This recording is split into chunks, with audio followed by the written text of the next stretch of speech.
कोई एब्सेंट हुआ तो? क्लास रिकॉर्डिंग भेज दो। Fees collection? ऑटोमेटिक। मार्केटिंग कैसे करेंगे? टीचमेंट वेबसाइट बना के देगा ना। टीचमेंट? अब पूरे इंडिया को मैथ्स पढ़ाओ सर। चाहे जैसी भी जरूरत हो, टीचमेंट पे टीचिंग आसान है। आज ही डाउनलोड करें टीचमेंट, इंडिया का number 1 teaching app. Hello friends, लगातार बच्चों की हमसे समस्याएं आ रही है, लगातार बच्चे हमसे कुछ सवाल पूछ रहे हैं और सवाल जिस रिगार्ड में पूछा जा रहा है वो रिगार्ड बेसिकली ये है कि सर रिजल्ट कैसे बनेगा, अभी स्कूल में क्या चल रहा है और क्या हो रहा है नहीं हो रहा है। तो सबसे पहले तो मैं आपको बता दूं कि जितने भी स्कूल्स हैं, सबसे पहले स्कूल की बात कर लेते हैं।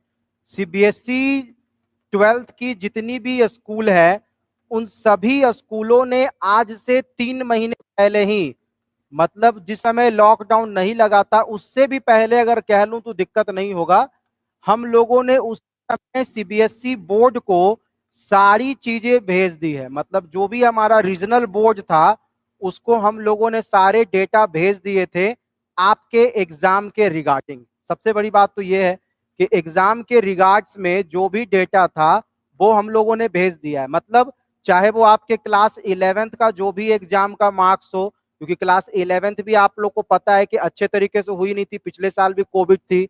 चाहे वो क्लास 12 की बात हो, क्योंकि क्लास 12 में भी यही हालत हुआ, क्योंकि कोविड के कारण बहुत सारे एग्जाम हुए भी नहीं, प्रैक्टिकल भी बहुत सारे लोगों ने नहीं दिया। लेकिन हमारे पास जो भी आधा अधूरा डेटा था, वो आधा अधूरा डेटा जो है वो ऑलरेडी हम लोगों ने जितने भी स्कूल हैं सीबीएसई बोर्ड को भेज दिया। अगर मैं अपनी ही बात करूं, हमारी जो स्कूल है एलजे स्कूल, उस स्कूल के भी टोटल 5-5 अलग अलग नाम से ब्रांचेज हैं जो हमारे एक ही डायरेक्टर सर के द्वारा डायरेक्ट किया जाता है।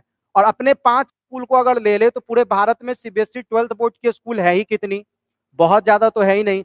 जब अपने 5 स्कूल और पटना के और भी कई सारे स्कूल को देखा जाए, बिहार चाहे किसी भी अन्य राज्य के स्कूल को देखा जाए, तो जो सीबीएसई ने गाइडलाइन हम लोगों को इशू किया था, निश्चित रूप से हम लोग उसी गाइडलाइन के अनुसार चलेंगे। सारे लोगों यही किया है। हम लोगों ने क्या किया है कि स्कूल से जो भी मार्क्स थे वो मार्क्स ऑलरेडी अपलोड कर दिए हैं सीबीएसई के वेबसाइट पर। अभी इसमें जो खास बात है वो खास बात समझने की समय आ चुकी है। हमने जो मार्क्स जमा किए और अभी जो होने वाला है उसमें 3 चीज है।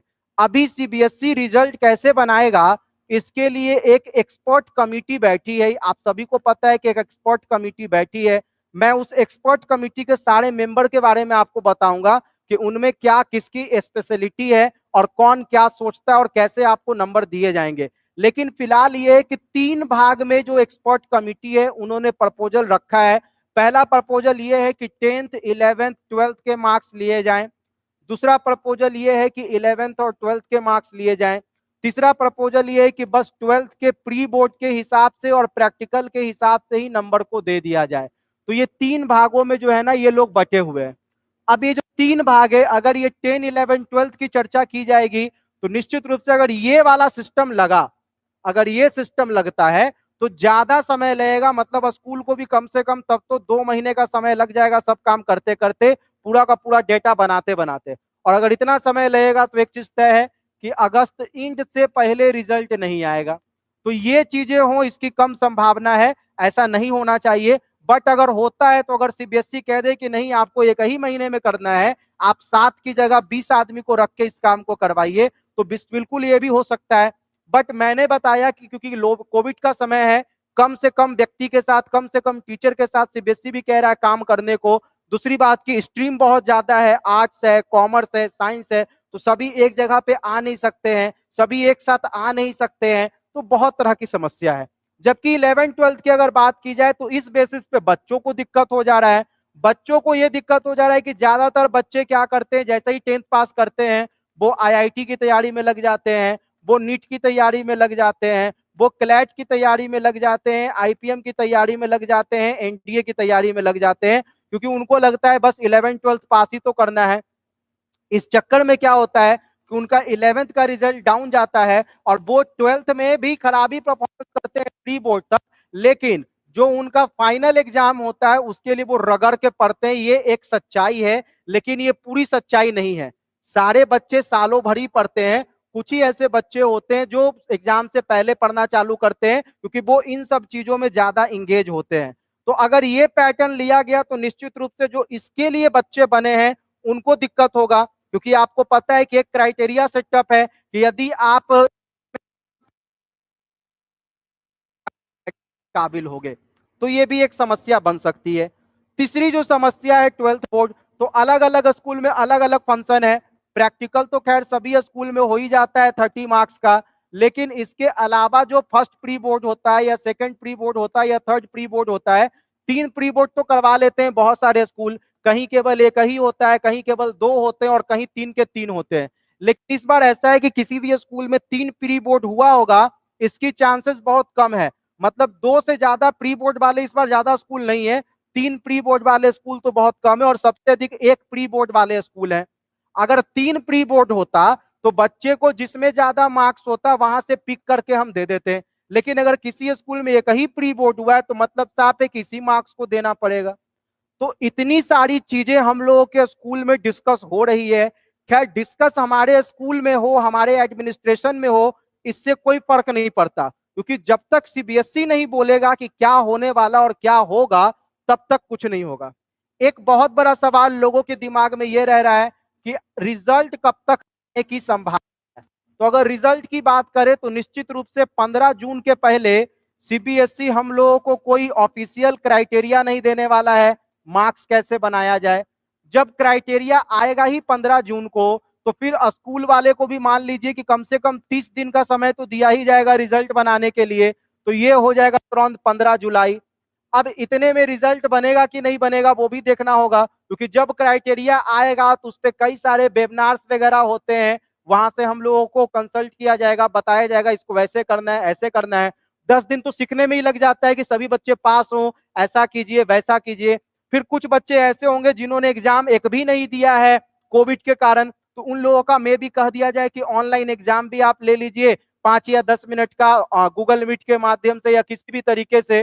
तो बहुत तरह का ब्रॉड डिस्कशन हो रहा है। मतलब अगर 30 दिन आता भी है तो 15 जुलाई तक हमें नहीं लगता है कि मैक्सिमम स्कूल रिजल्ट बना पाएंगे, क्योंकि 3-3 स्ट्रीम है और लिमिटेड रिसोर्स है इस बार।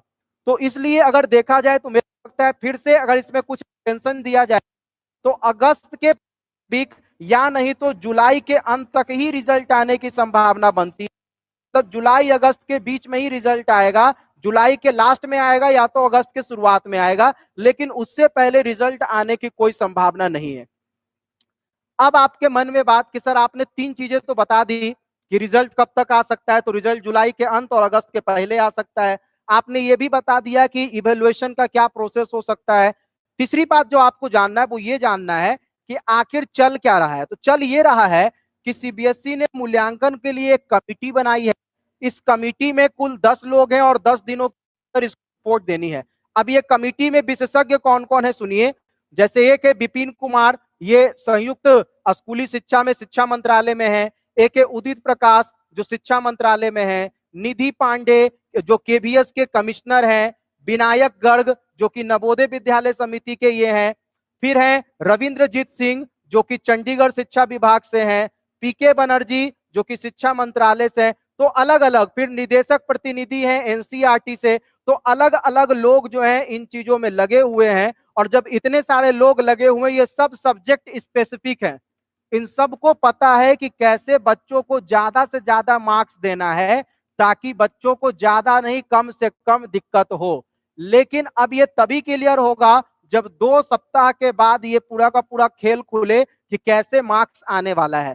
फिलहाल अगर सारे स्कूल की बात करें तो सारे स्कूल में सारे डेटा आप लोगों के निकाले गए हैं, हमारे स्कूल में भी और जितने भी स्कूल होंगे सब में निकाले गए हैं, ताकि जैसे ही सीबीएसई नोटिफिकेशन दे कम समय मिलेगा ये तो तय है, हम लोग जल्दी जल्दी काम करना चालू कर दें और जल्द से जल्द ये सारा का सारा काम शुरू भी हो जाए। एक चीज तो तय है। दूसरी बात यह है कि जून में आप लोग का रिजल्ट इंटरनेट पे अपलोड तक नहीं होगा, क्योंकि इस समय सारे स्कूल वाले 10th के अपलोड को फाइनल करने के चक्कर में होंगे। मतलब आपका रिजल्ट अपलोडेशन का काम जुलाई में शुरू होगा, फिर सीबीएसई कुछ एरर निकालेगी, फिर हमारे स्कूल से कुछ एरर निकलेगा, क्योंकि बच्चे का भविष्य में एरर ना हो जाए इसलिए ये सब जरूरी है। तो मेरे को यही लगता है कि अगस्त फर्स्ट वीक या जुलाई लास्ट वीक से पहले रिजल्ट नहीं आने वाला है। ये एक प्रायोरिटी डेट एकदम बनकर तैयार है। अभी भी आपके मन में जो भी सवाल हो आप हमसे हमारे कमेंट सेक्शन में पूछिए, मैं जितना हो सकेगा सही जवाब देने का कोशिश करूंगा। अच्छा, कुछ लोगों का जवाब है, सवाल ये भी होता है कि प्राइवेट और कंपार्टमेंट वाले का क्या होगा। कुछ नहीं होना है, इनका भी प्राइवेट स्टूडेंट को भी इसी क्राइटेरिया के अंतर्गत पास किया जाएगा। कंपार्टमेंट 1 वाले को तो निश्चित रूप से इसी में पास किया जाएगा। सेकेंड और थर्ड वाले का अभी पता चलेगा जब ये नोटिफिकेशन आएगा तो। और इंप्रूवमेंट वाले जो कैंडिडेट होंगे हमको लगता है उनको भी मौका दिया जाएगा पास करने का, लेकिन चूंकि उन्होंने खुद इंप्रूवमेंट लगाया है तो उनको तो लगता है कि अंत में एग्जाम देना ही पड़ेगा। तो ये सबकी बातें मैंने कर दी। अब आप लोग बस निश्चिंत रहिए, आगे की पढ़ाई शुरू कीजिए। कोई भी दिक्कत होती है हमसे पूछिए। हमारे स्कूल में बहुत सारे स्पेसिफिक लोग बैठे हैं जो हमारी मदद करेंगे आपके सवालों का जवाब देने में, और हम हर दिन आपके सवालों का जवाब देने का प्रयास करेंगे। फिलहाल आप जुड़े, आपने अपने दुख को हमारे YouTube के माध्यम से पूछा और आगे भी अपने समस्याओं को जरूर पूछिए। अभी के लिए बस इतना ही। धन्यवाद। फ्रेंड्स।